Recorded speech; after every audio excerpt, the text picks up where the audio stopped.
સમાચારો જોઈએ સુપરફાસ્ટ ન્યૂઝમાં। કાલે વડાપ્રધાન મોદી સુરત આવશે। પીએમ મોદી ડાયમંડ બુર્સનું ઉદ્ઘાટન કરશે। પીએમ મોદીનો મિનિટ ટુ મિનિટ કાર્યક્રમ જાહેર કરાયો। 10:30 વાગે નવા બનેલા એરપોર્ટ ટર્મિનલ બિલ્ડિંગનું તેઓ ઉદ્ઘાટન કરશે। સુરતમાં કાલે વડાપ્રધાન નરેન્દ્ર મોદી ડાયમંડ બુર્સનું ઉદ્ઘાટન કરશે તે પહેલા સુરતના એરપોર્ટને ઇન્ટરનેશનલ એરપોર્ટનો દરજ્જો આપવામાં આવ્યો, જેનાથી ઉદ્યોગકારો અને હીરા વેપારીઓને મોટો લાભ મળશે। સુરતના ડાયમંડ બુર્સના ઉદ્ઘાટનનું કાઉન્ટડાઉન શરૂ। સોના ચાંદી અને હીરાથી ડાયમંડ બુર્સની પ્રતિકૃતિ 35 કારીગરોએ આ પ્રતિકૃતિ તૈયાર કરી। 2 કિલો વજનની પ્રતિકૃતિમાં 6886 ડાયમંડનો ઉપયોગ કરાયો। સુરત એરપોર્ટ આંતરરાષ્ટ્રીય એરપોર્ટ તરીકે જાહેર થતાં મુખ્યમંત્રી ભૂપેન્દ્ર પટેલે કેન્દ્ર સરકારનો આભાર માન્યો। કહ્યું, પીએમ અને નાગરિક ઉડ્ડયન મંત્રીનો આભાર। સુરત એરપોર્ટ આંતરરાષ્ટ્રીય મુસાફરો માટે પ્રવેશ દ્વાર। ગુજરાતના આર્થિક વિકાસને પણ વેગ મળશે। કેન્દ્રીય મંત્રી અમિત શાહ આથી 2 દિવસ ગુજરાતની મુલાકાતે। અમિત શાહ અલગ અલગ કાર્યક્રમમાં હાજર રહેશે। સાણંદમાં વિકસિત ભારત સંકલ્પ યાત્રામાં આપશે હાજરી। અમદાવાદમાં મહારાષ્ટ્ર સમાજના શતાબ્દી મહોત્સવમાં આપશે હાજરી। અમદાવાદમાં સનાથલ બ્રિજની હાલત બિસ્માર। માત્ર 10 મહિનામાં જ સનાથલ બ્રિજ બિસ્માર બન્યો। હલકી ગુણવત્તાવાળા મટીરીયલને લઈ દયનીય હાલત બની। ઓરડા દ્વારા અનેક નોટિસ આપવામાં આવી। સુરતના ઓલપાડમાં મેગા સફાઈ અભિયાન હાથ ધરાયું। વન અને પર્યાવરણ મંત્રી મુકેશ પટેલ સાફ સફાઈ અભિયાનની શરૂઆત કરાવવા પહોંચ્યા હતા। સાયણ, સિવાણ, દિલાડ, પરિયો ગામોમાં મેગા સફાઈ અભિયાન હાથ ધરાયું। એક તરફ ખેડૂતોને ભાવ નથી મળી રહ્યા તો બીજી તરફ લોકોને સસ્તી ડુંગળી નથી મળી રહી। હાલ બજારમાં ડુંગળીનો ભાવ 60 થી 70 રૂપિયા પ્રતિ કિલો છે। ત્યારે સવાલ થાય છે કે વચ્ચેની મલાઈ કોણ ખાઈ રહ્યું છે? ગોંડલ માર્કેટ યાર્ડમાં ખેડૂતોના 2 દિવસના વિરોધ બાદ ડુંગળીની હરાજીનો પ્રારંભ। હરાજીમાં ડુંગળીના 20 કિલોના ભાવ ₹51 થી 481 સુધી બોલાયા। ડુંગળીની નિકાસ પર પ્રતિબંધથી ખેડૂતો રસ્તા પર। ઉપલેટામાં ખેડૂતોએ રસ્તા પર ડુંગળી ફેંકી વિરોધ કર્યો। પોષણક્ષમ ભાવ ન મળતા ખેડૂતોને પારાવાર નુકસાન। ડુંગળીની આવકને લઈને રાજકોટ માર્કેટિંગ યાર્ડનો નિર્ણય। ખેડૂતો પાસેથી રાજકોટ માર્કેટિંગ યાર્ડ ખરીદશે ડુંગળી। દરરોજ 100 ગાડીને જ એન્ટ્રી આપવામાં આવશે। સાબરકુંડલા એપીએમસીમાં જાહેર હરાજી બીજા દિવસે પણ બંધ। ધર્મકુળ કોટનના પ્રોપ્રાઇટરે અસભ્ય વર્તન કરતા નોટિસ। વેપારીને નોટિસ આપતા સાબરકુંડલા માર્કેટિંગ યાર્ડ બંધ। જાહેરાત ન થાય ત્યાં સુધી જણસી ન લાવવા નોટિસ। જૂનાગઢ નકલી ડીવાયએસપી કેસમાં વધુ ખુલાસા। આરોપીના અલગ અલગ બેંક ખાતા ફ્રીઝ કરાયા। રાજકોટ, અમદાવાદમાં પણ તપાસ કરવામાં આવી। બેંક એકાઉન્ટમાંથી 20 લાખ રોકડ મળી આવ્યા। જૂનાગઢના મોતીબાગથી ટીંબાવાડી સુધીનો 1.3 કિલોમીટરનો રસ્તો ગૌરવ પથ માટે બનાવાશે। 9 મહિના પહેલા જ આ રોડ નવો બનાવાયો હતો। ફરીથી આ રોડ પર બિનજરૂરી રીતે 22 કરોડનો ખર્ચ કરાશે, જેને લઈ લોકોમાં રોષ। રાજ્યના મહાનગરમાં ઇમિગ્રેશન ઓફિસ પર સીઆઈડીના દરોડા। વડોદરા, અમદાવાદ, ગાંધીનગરમાં સીઆઈડી ક્રાઇમના દરોડા। ડુપ્લિકેટ ડોક્યુમેન્ટના આધારે સ્ટુડન્ટ વિઝાથી વિદેશ મોકલતા હતા। વિઝામાં કોઈ ગેરરીતિ થઈ છે કે નહીં તેની તપાસ થશે।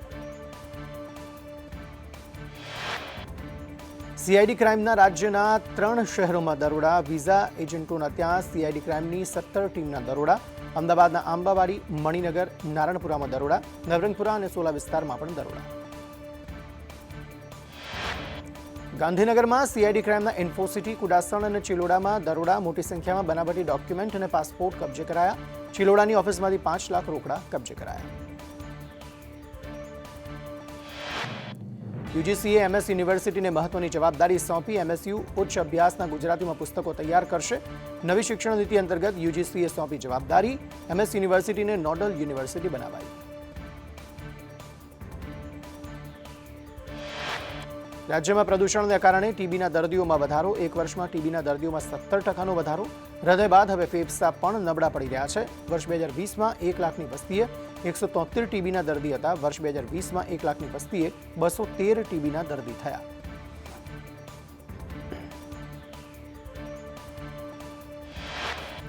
અરવલ્લી જિલ્લામાં શિયાળામાં ખેડૂતોને રાત્રિના સમયે વીજળી આપતા મુશ્કેલી। હાડ થીજવતી ઠંડી વચ્ચે ખેડૂતો ખેતરમાં પાકને પાણી આપવા મજબૂર બન્યા। ખેડૂતોએ દિવસે વીજળી આપવા માંગ કરી।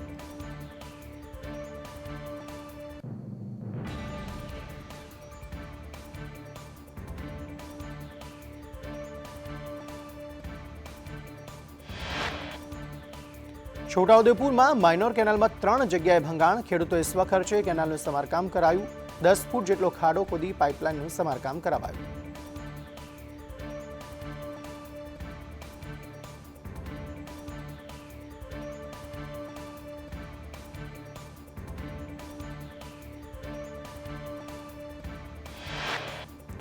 પાલનપુર માનસરોવર ફાટક વિસ્તારમાં 2 વર્ષીય બાળકીના મૃતદેહ મળવાના કેસમાં પ્રાથમિક શાળામાં મહિલાઓ રજૂઆત કરવા પહોંચી.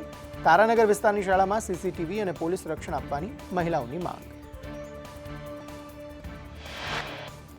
સુરતના પર્વત પાટિયા ખાતે આહિર સમાજ સેવા સમિતિ દ્વારા 30મો સમૂહ લગ્ન સમારંભ યોજાયો, જેમાં 255 દીકરીઓએ પ્રભુતામાં પગલાં માંડ્યા. મોટી સંખ્યામાં આહિર સમાજના લોકો ત્યાં હાજર રહ્યા. અમદાવાદના મેયરે કર્યા રામ મંદિરના સ્થાપિત થનાર ધ્વજ દંડના દર્શન. મુખ્ય ધ્વજ દંડ 5500 કિલોનો તેમજ અન્ય ધ્વજ દંડ થઈ રહ્યા છે તૈયાર. સુરતમાં ઉર્જા વિભાગની પરીક્ષામાં કૌભાંડ મામલે મોટો ખુલાસો. સેટિંગ કરી પાસ થનારા વધુ 42 નોકરિયાતોને નોટિસ ફટકારાઈ. પીજીવીસીએલના 20 નોકરિયાતોને નોટિસ, એમજીવીસીએલના 22 નોકરિયાતોને પણ નોટિસ ફટકારાઈ. ઊંઝાની 10 પેઢી પર જીએસટીના દરોડા. મોટી સંખ્યામાં કર ચોરી પકડાય તેવી સંભાવના. મહેસાણા અમદાવાદ જીએસટી ટીમ દ્વારા તપાસનો ધમધમાટ. બિનહિસાબી ખરીદ વેચાણ કરતા વેપારીઓ ભૂગર્ભમાં. સુરતમાં સુરાના કંસલ ગ્રુપને ત્યાં આઈટી વિભાગના દરોડા દરમિયાન 700 કરોડના દસ્તાવેજો મળ્યા. રોકડમાં વૈભવી ફ્લેટ, ખરીદ વેચનારાઓની યાદી મળી. આઈટી વિભાગને 120 કરોડપતિઓની યાદી મળી.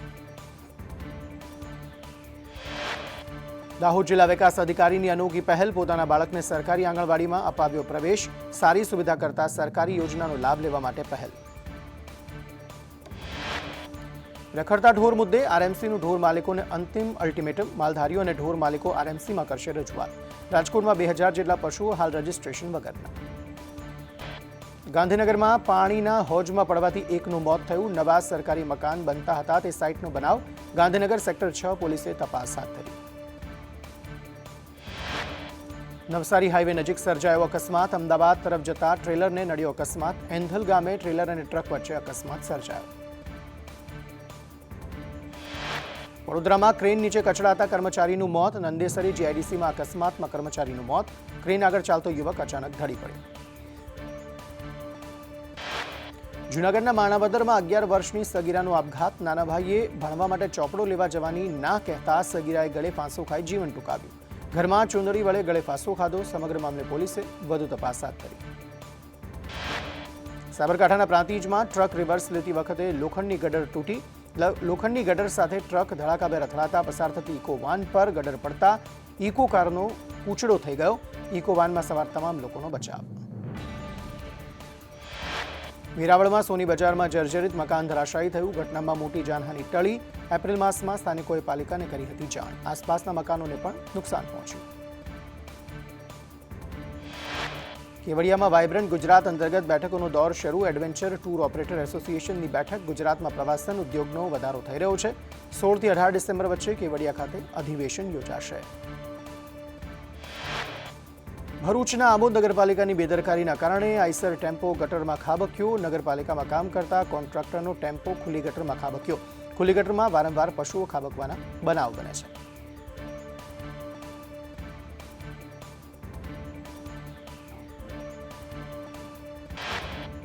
નડિયાદમાં ભાજપના કોર્પોરેટરના પુત્રએ વૃદ્ધ મહિલાની જમીનમાં બનાવેલી ઓરડી તોડી નાખી. કોર્પોરેટરના પુત્ર વિવેક પટેલે વૃદ્ધાને લાફા માર્યા. પિતા ભાજપના કોર્પોરેટર હોવાનો રોપ જમાવતો. વિવેક પટેલ સહિત 2 સામે ફરિયાદ નોંધાઈ. સાબરકાંઠામાં 65 લાખના લૂંટ કેસમાં મોટો વળાંક. ફરિયાદી યુવકે લૂંટનું તરકટ રચ્યું હોવાનું સામે આવ્યું. ફરિયાદી મુસ્તાક ખાને દેવું વધતા લૂંટનો ખોટો બનાવ ઊભો કર્યો. પોલીસે ફરિયાદીની પૂછપરછ કરતા ભાંડો ફૂટ્યો. સુરત પોલીસે આરોપીઓને જાહેરમાં ઉઠક બેઠક કરાવી. ભૈયા ગેંગના સાગરીતે જાહેરમાં બવાલ કરી. પોલીસે આરોપી એઝાઝને જાહેરમાં માફી મંગાવી. સુરતના ભાગા તળાવમાં સુખરી ગેંગનો યુવક પર હુમલો કરનાર આરોપી ઝડપાયો. અઠવા લાઇન્સ પોલીસે કરીમ પટ્ટાવાલાની ધરપકડ કરી. આરોપી પર સ્થાનિક વેપારીઓ પર ધાક જમાવવાનો પ્રયાસ. વાંકાનેરમાં નકલી ટોલકાંડમાં આરોપીઓને ઝટકો. ભાજપ અગ્રણી તેના ભાઈની આગોતરા જામીન અરજી રદ. મોરબી કોર્ટે આગોતરા જામીન અરજી રદ કરી. ધર્મેન્દ્રસિંહ ઝાલા, યુવરાજસિંહની જામીન અરજી રદ કરવામાં આવી. સાબરકાંઠાના વડાલી ખેડબ્રહ્મા હાઈવે પર બંદૂકના નાળચે 65 લાખની સનસનીખેજ લૂંટ ચલાવાઈ. 5 દિવસમાં બીજી લૂંટની ઘટના બનતા ચકચાર મચી ગઈ. આણંદના હાઈવે પરથી વિદેશી દારૂ ઝડપાયો. ટ્રીમિક્સ પ્લાન્ટ ટેન્કરમાંથી દારૂ ઝડપાયો. એલસીબી એ 44 લાખ સહિત 968 પેટી વિદેશી દારૂ ઝડપ્યો. પોલીસના નામે છેતરપિંડીને લઈ પોલીસ સતર્ક. ગુજરાત પોલીસે સોશિયલ મીડિયામાં પોસ્ટ મૂકી સાવચેતી એ જ સમજદારી. નકલી પોલીસ ઓફિસર બની પૈસા પડાવ્યાના બનાવ સામે આવતા પોલીસ સતર્ક બની. દાહોદ નકલી કચેરી કાંડમાં વધુ 5ની ધરપકડ કરાઈ. તકેદારી વિભાગના કર્મચારીની ધરપકડ. પ્રાયોજના વહીવટદાર કચેરીના 4 કર્મચારી ઝડપાયા. અત્યાર સુધીમાં કુલ 11 આરોપીઓની ધરપકડ કરાઈ. વડોદરામાં દુષ્કર્મ કેસમાં એનઆરઆઈ વિરુદ્ધની ધરપકડ. નોકરીની લાલચે કિશોરી સાથે આચર્યું દુષ્કર્મ. 2 મહિનાથી કિશોરી સાથે વોટ્સએપ પર ચેટિંગ કરતો હતો. સોશિયલ મીડિયાથી કિશોરીના સંપર્કમાં આવ્યો હતો આરોપી. જસદણમાં 5 દિવસથી ગુમ મહિલાનો મૃતદેહ મળી આવ્યો. મહિલાનો મૃતદેહ સરદાર નજીક ડેમમાંથી મળ્યો. દવાખાને જવાનું કહી મહિલા ઘરેથી ગઈ હતી. મૃતદેહને પોસ્ટમોર્ટમ અર્થે હોસ્પિટલ ખસેડાયો. સુરતમાં ગેસ લીકેજમાં ગુંગળામણની અસરના કેસમાં ઉમરા પોલીસે 2 શખ્સો સામે ફરિયાદ નોંધી. ઇરફાન ખાન અને રાજુ શર્મા વિરુદ્ધ ફરિયાદ નોંધાઈ. 11 લોકોને ગુંગળામણની અસર થઈ હતી. સુરતમાં મોર્નિંગ વોક પર નીકળેલા તબીબના મોબાઈલની ચોરી. બાઇક સવાર સ્નેચરો 40,000નો મોબાઈલ સ્નેચ કરી ફરાર થઈ ગયા. ગણતરીના કલાકમાં પોલીસે એક આરોપીને ઝડપી પાડ્યો. પોલીસ સામેની ફરિયાદ અને દમન મુદ્દે હાઈકોર્ટમાં સુનાવણી. પોલીસ દમન કે પોલીસ સામેની ફરિયાદ માટે રાજ્ય સરકાર અલગ નંબર જાહેર કરશે. એડવોકેટ જનરલે ગુજરાત હાઈકોર્ટને બાંહેધરી આપી. દિલ્હીમાં ગુજરાત કોંગ્રેસના નેતાઓની મેરેથોન બેઠક. 2024 લોકસભા ચૂંટણીને લઈને ચર્ચા. ભારત જોડો યાત્રાના બીજા તબક્કાની પણ ચર્ચા. બેઠકમાં શક્તિસિંહ ગોહિલ, અમિત ચાવડા હાજર. 22 જાન્યુઆરીના રોજ અયોધ્યા ખાતે રામ મંદિરનો પ્રાણ પ્રતિષ્ઠા મહોત્સવ યોજાશે. કાર્યક્રમમાં હાજરી આપવા રાજકીય હસ્તીઓથી માંડીને ઉદ્યોગ જગત અને ફિલ્મ જગતની અનેક હસ્તીઓને આમંત્રણ.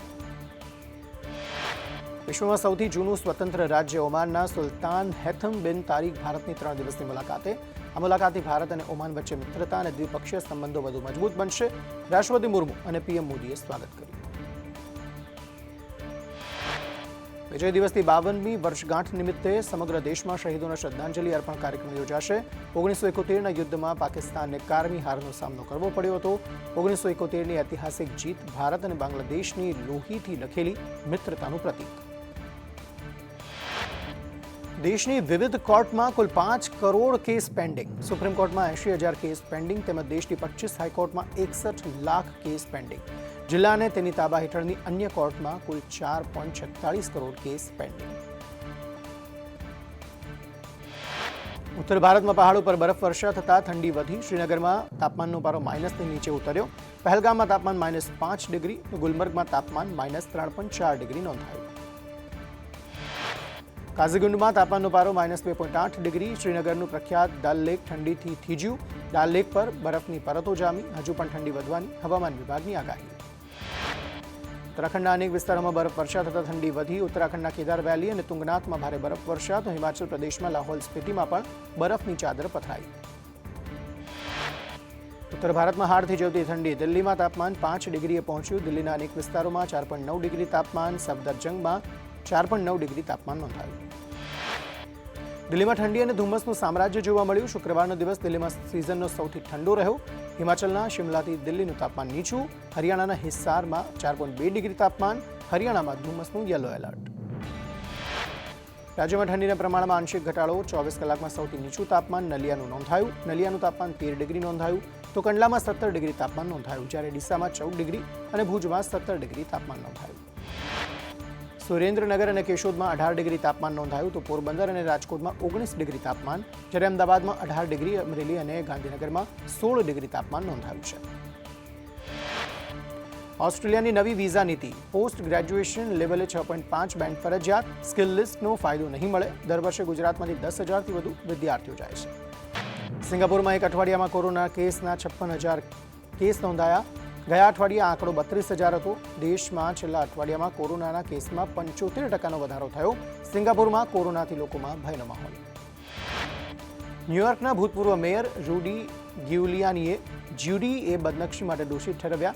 ગ્યુલિયાની પર ચૂંટણી છેતરપિંડીનો આરોપ લગાવવામાં આવ્યો. તેમણે 140 મિલિયનનો દંડ ફટકારવામાં આવ્યો છે. રુચિરા કંબોજે સંયુક્ત રાષ્ટ્ર મહાસભામાં કહ્યું, સીમા પારના આતંકવાદને કારણે આપણે ઘણું સહન કર્યું. એટલું જ નહીં, સરહદ પારથી ગેરકાયદેસર હથિયારોની દાણચોરી થાય છે. હિન્દુ ધર્મ અને ખ્રિસ્તી ધર્મ વિશે વિવેક રામાસ્વામીએ બોલતા કહ્યું, હું એક હિન્દુ છું. હું મારી ઓળખમાં કોઈ બનાવટ નહીં કરું. પાકિસ્તાનના વડાપ્રધાને કહ્યું, કાશ્મીર અમારી નસમાં છે. કહ્યું, કલમ 370 પર ભારતીય સુપ્રીમ કોર્ટનો નિર્ણય રાજનીતિથી પ્રેરિત. ભારતના નામનો દુરુપયોગ કરીને ખાલિસ્તાની સમર્થકો હવે બ્રિટનમાં શરણ મેળવી શકશે નહીં, કારણ કે બ્રિટનની સુનક સરકારે ભારતને સેફ દેશોની યાદીમાં રાખવાનો નિર્ણય કર્યો. ઇઝરાયલના રક્ષામંત્રી યાવ ગાલાન્ટે લાંબા યુદ્ધની આગાહી કરતા કહ્યું, હમાસને નષ્ટ કરવા ઘણા મહિનાઓ લાગશે. 22મી નદી ચાલી રહેલું યુક્રેનનું યુદ્ધ રોકાઈ જવાના કોઈ અણસાર જોવા નથી મળી રહ્યા. રશિયાના રાષ્ટ્રપતિ પુતિને અખંડ રશિયાનું સપનું પૂરું કરવા રશિયાના ઇતિહાસમાં સૌથી મોટું મિલિટરી મિશન શરૂ કર્યું. આપના ધારાસભ્ય ચૈત્ર વસાવાને સાથે રાખી રિકન્સ્ટ્રક્શન કરાયું. પોલીસે ચૈત્ર વસાવાના ઘરે ખેતરમાં તપાસ હાથ ધરી. અરબી સમુદ્રમાં કાર્ગો જહાજ હાઈજેક. સોમાલિયન પાયરેટ્સ એ જહાજને કર્યું હાઈજેક.